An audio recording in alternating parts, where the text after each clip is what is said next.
me to write this message and to speak today. It truly is a gift. And thank you all for coming. There is an adage dating back to the ancient Greek philosopher Heraclitus that change is the only constant in life. And indeed, common experience certainly seems to bear that out, and at an increasing rate. However, these events come in varying degrees, and the select few are truly transformative, often involving the letting go of expectations to which we have held tightly. Adjusting to these life-altering experiences, even when they are desired and sought out, can be an enormous challenge, and is the subject of my message today. I will be focusing on my own experience as a transgender woman, which is deeply personal, but I think that many of the principles have broad application. A capsule summary of my gender journey would indicate that I was born August 11, 1959, assigned male at birth with birth name Jeffrey, known as Jeff, but identify as female, and then starting at age 53, I went from complete repression of this identity to gender confirmation surgery in a little over 3.5 years. That recent rate of change was, for me anyway, dizzyingly fast, even while it was absolutely necessary. Reflecting on everything, I still find myself amazed by it all. The surgery in particular was truly transformative in ways both anticipated and unexpected. As psychologist and transgender woman Anne Vitale wrote, gender transition permanently redefines a critical biological element in what it means to be a human being. For me, it has truly been a rebirth. First, though, I need to sketch how I arrived at this point. As is often the case, my sense of something being not at all right go way back to feeling as a child that my anatomy was wrong, to the point where I tried to alter it myself with a razor blade. I had no concept of what was going on, but I did know that I was absolutely not supposed to feel this way. The shame I constantly experienced was immense. I simply wasn't able to deal with any of this and buried this part of me deep in my subconscious. My identity reasserted itself when I was 18 while being counseled for depression and anxiety issues. By then I had the vocabulary. Maybe I should have been born a woman. But I still could not deal with this realization. I simply could not handle it. And I buried it again, studied so well that I was not consciously aware of it at all, and the childhood memories I mentioned were completely repressed. My life proceeded onwards. I went on to marry and have 2 now adult children. My career eventually took me to my current position as a senior systems analyst in London Life. Internally, through all of the decades, Jennifer was inside, but unable to emerge. The internal pressures involved in keeping her locked away took a heavy toll, and I developed a long list of stress-related conditions. I think it's fair to say that I was tearing myself apart from the inside out. In time, though, cracks in my psychological walls started to form, and in the fall of 2012, they came down completely. Old, repressed memories returned, and I decided that, once and for all, I needed to explore my feelings. This included presenting as a woman whenever I could, reading, attending support groups, and engaging a psychologist with expertise in and experience with gender identity. Over the next several months, I came to understand, at age 53, who I was. I came to understand that while there may be gender roles that we inherit that are imposed on us, we nonetheless all have an innate core identity, an unquenchable flame that transcends external societal constraints and even our physical bodies. And I also came to understand that despite my male body and the male gender role I had played for decades, my internal flame was female and could be contained no longer. I was beginning to feel the truth of the words of the 19th century Quaker minister William Pollard. To change is difficult. Not to change is fatal. I was coming to accept that I needed to transition to a full-time female gender role. Spring of 2013 saw the beginning of a long and grueling series of coming out conversations. The typical reaction was shock, although my daughter Sarah actually figured it out and came to me first, and my son Andrew wasn't totally surprised either. Indeed, one of my biggest blessings has been the unwavering support of my children. This has made more of a difference to me than they will ever know. My wife and I separated, partly as a result of my identity need to transition. Many of the others in my family have been very supportive, or at least understanding. Some, though, found it a tremendous struggle to come to terms with my disclosure. I was able to start hormone therapy in March of 2014 to damp down my testosterone and significantly raise my estrogen level. The ensuing period brought welcome feminine physical changes and psychological improvements, as well as serious bodily stresses. Partly, this felt like going through puberty and menopause simultaneously. As time has gone on, I've started to blend in as a woman better, which has been really nice.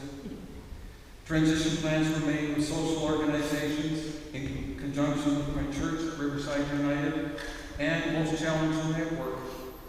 Months planning and effort paid off, and I started life as a woman full-time on June 4th, 2014. Later that year, I completed the distinctly non-trivial task of legally changing my name and gender. All in all, this has truly been a roller coaster ride that puts any amusement park attraction to shame.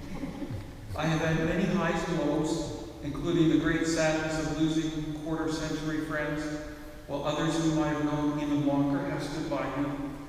Finding some close family members were unable to provide support at a time when it really would have helped. Being stared at, whispered about, and verbally abused in public. The wonderful, emotional experience of marching in the World Pride Parade in Toronto in 2014, and a similarly amazing experience participating in the Women's March on Washington this past January. In many ways, the culmination was the incredible experience of having gender confirmation surgery on May 19, 2016. My surgeon was Dr. Christine McGinn of New Hope, Pennsylvania, whose extraordinary skill transformed my male genitalia into a female anatomy. The 7 months preceding the surgery were a whirlwind. I made 7 preliminary road trips to Pennsylvania.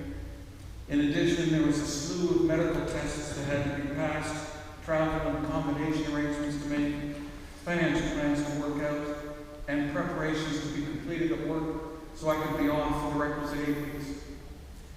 It is also important to note that for lots of good reasons, not every transgender person wishes to have the procedure.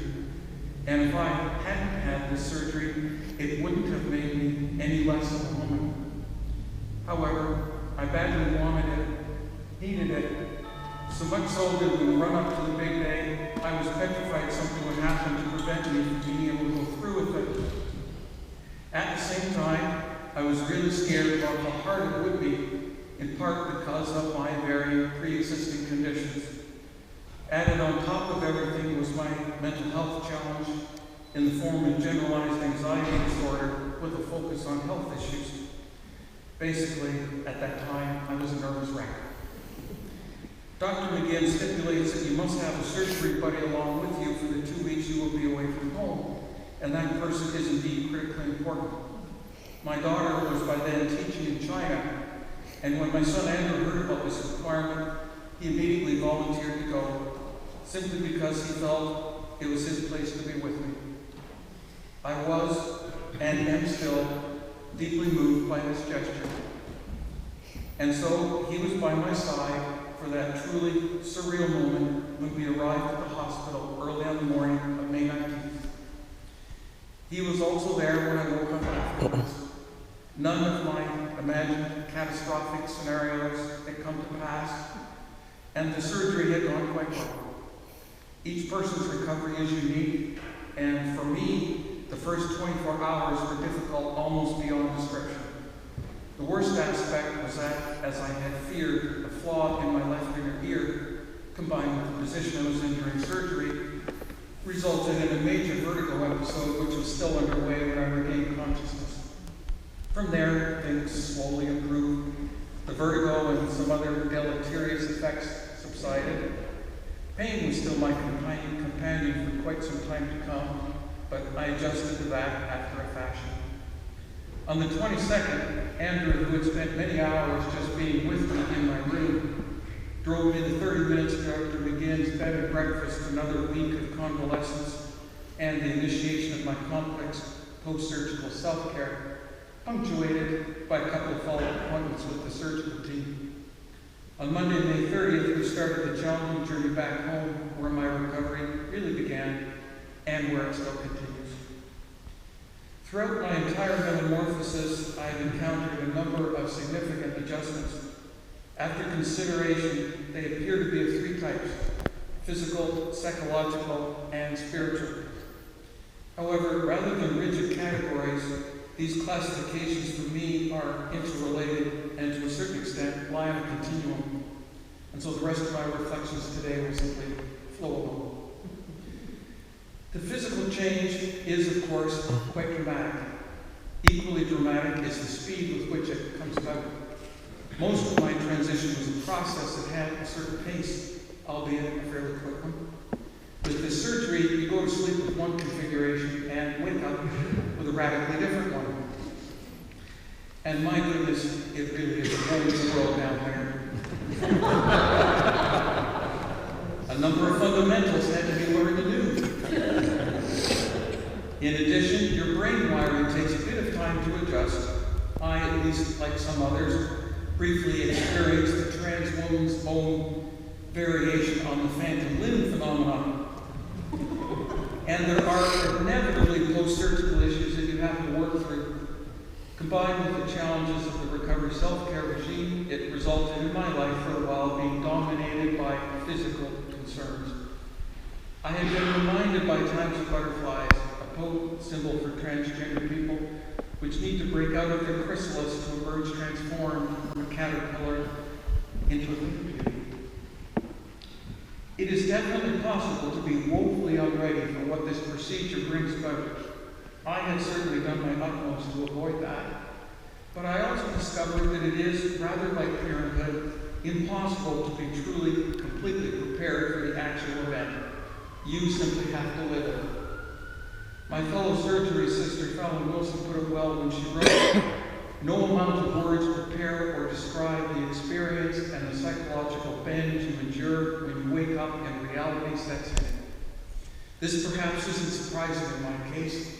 I had, after all, spent a very long time with the Mark I version of my body. For better or for worse, I had become accustomed to it. Mind you, I certainly have adapted to version 2, and yes, over time there have been some fantastic discoveries to be made. I found too that I was scared by times of what I don't know, and I found myself grateful for Andrew's nearness and for all the strengthening encouragement from my friends, community members, and family. As the nature of the recovery road became clearer, I did have a couple of what have I got myself into moments, cue surgery buddy for critical support, but they passed. In the marvelous words of the American writer Isaac Marion, scary, isn't it? But what wonderful thing didn't start out scary. Beyond all this remained one key overriding fact. Finally, after all the decades, for the first time in my life, I started to feel whole. And a calmness of sorts has been taking hold. For me, though, there was no instant burst of wonderfulness. It has come on slowly. The poet May Sarton captured this quite well when she wrote, "The inner eye opens at last, not as the shutter of a camera with a click, but like a gentle waking in a dark room before dawn, when familiar objects take on substance out of their shadowy corners and come to life." I have felt inadequate occasionally because of this. It didn't correspond to an expectation of quicker joy, but I had to let go of that. It simply has taken me time to refocus, which I guess is understandable considering how repressed I was for so long. One of the moments when things started taking shape occurred at a post-surgical examination with Dr. McGinn when she was showing me the new me. My express reaction was, "This is really cool." And so it was, and still is. The inescapable fact then was that despite all of my anxiety and doubt, I had done it. The body that I tried to alter so very long ago with that razor blade was finally in sync with my long buried true identity, and physically I felt, in the end, quite natural. Reflecting now, I already agree with the bit of wisdom my friend Bruce Flowers wrote.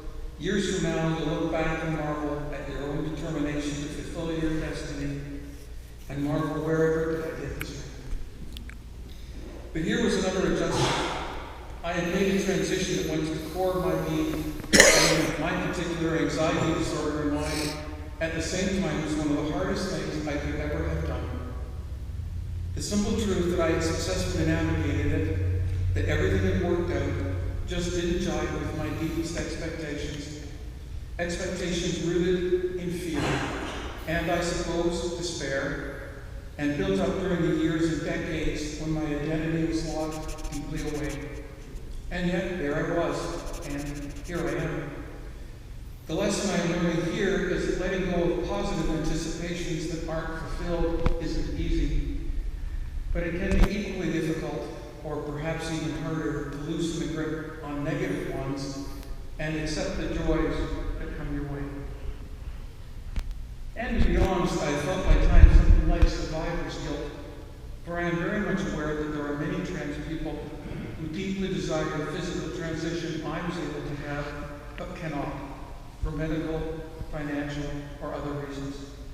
Others never achieve the kind of personal insight that I somewhat belatedly arrived at.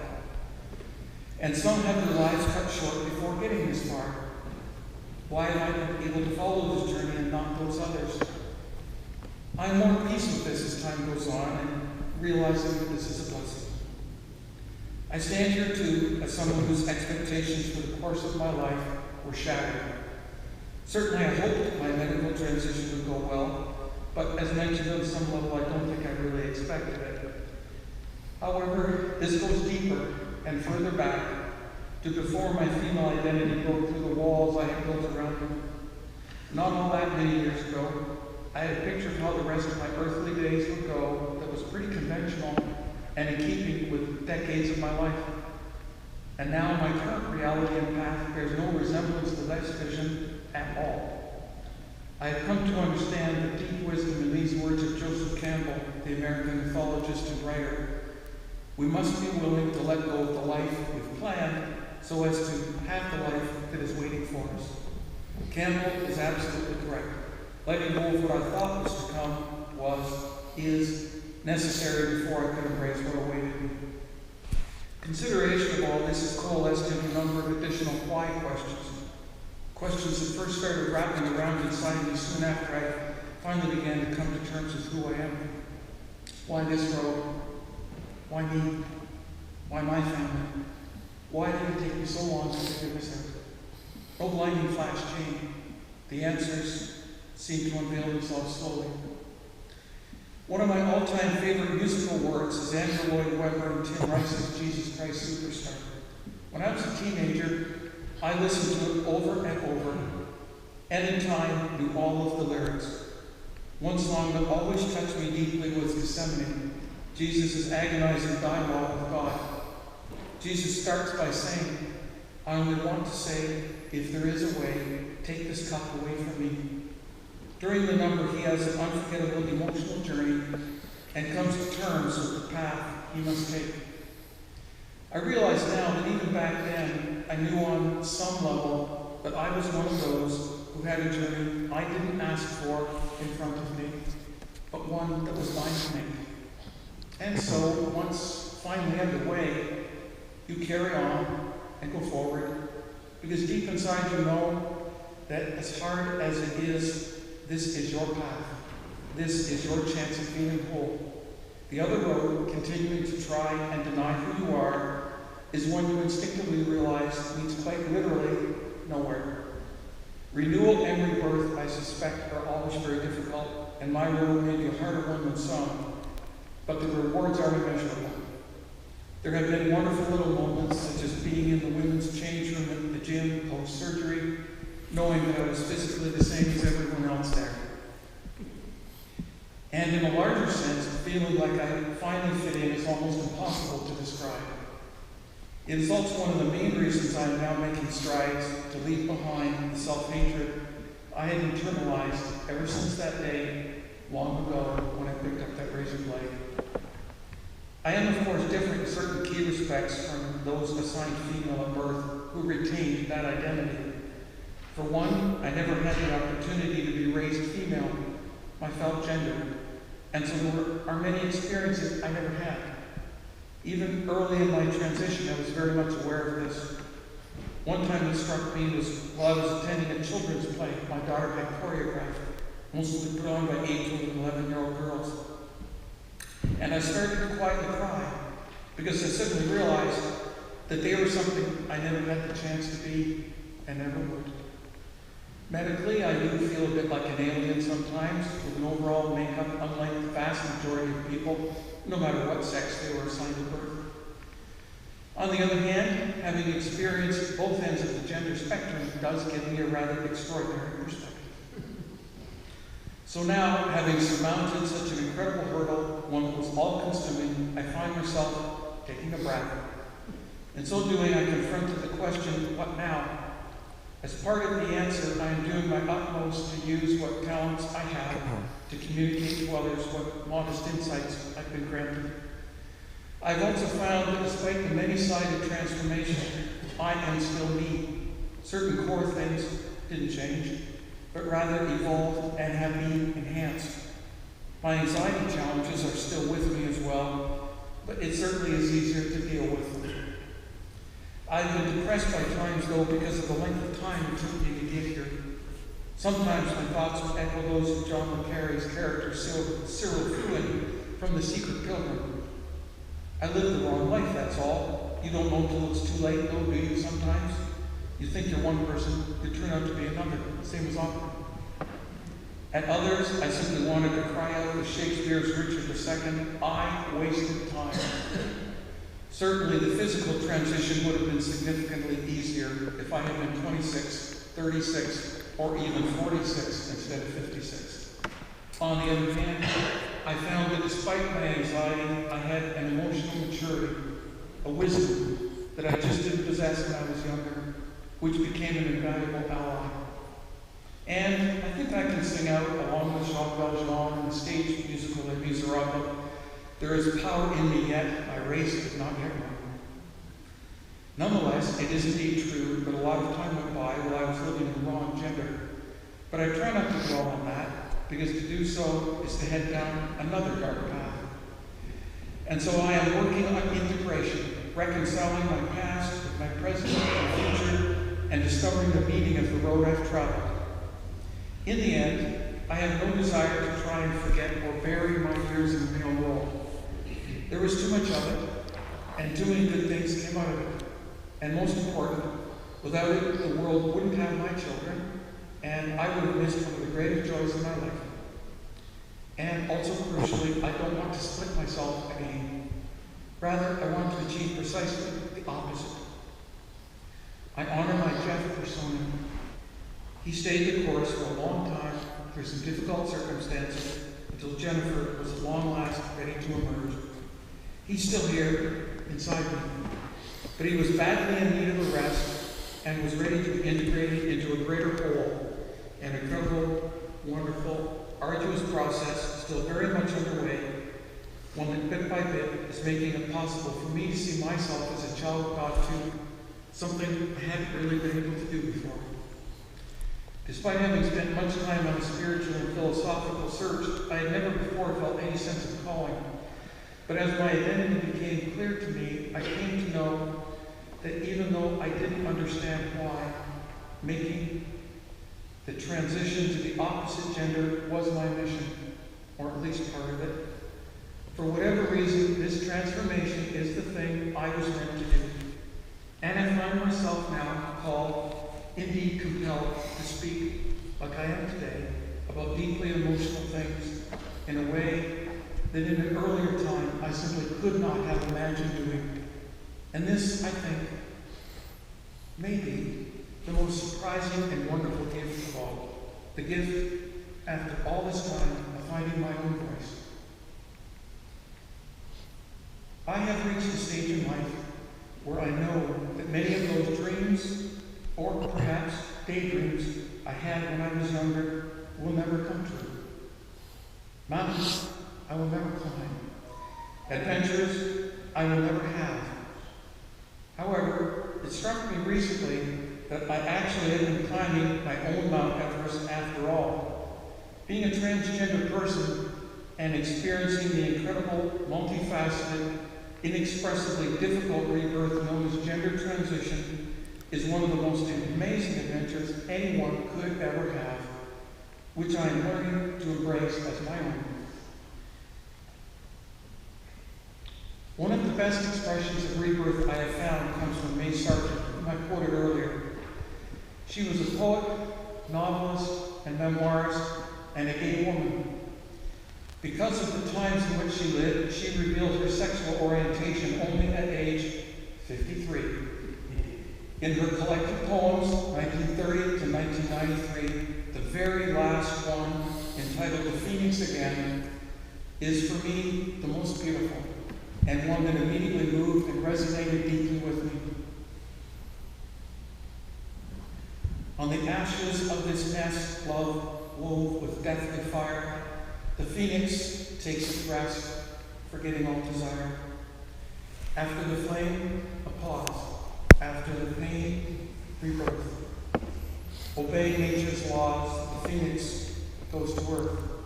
You cannot call it old, you cannot call it young. No phoenix can be told this is the end of song. It struggles now alone against death and self-doubt, but underneath the bone, the wings are pushing out. And one cold, starry night, whatever your belief, the phoenix will take flight over the seas of grief to sing the thrilling song to stars and waves and sky. For neither old nor young, the phoenix does not die. 50 years ago, a little girl struggled to understand that she had been born in the wrong body and had been assigned the wrong gender role. Her time in the sun, her time to take flight and sing her own special song has finally arrived. Thank you very much.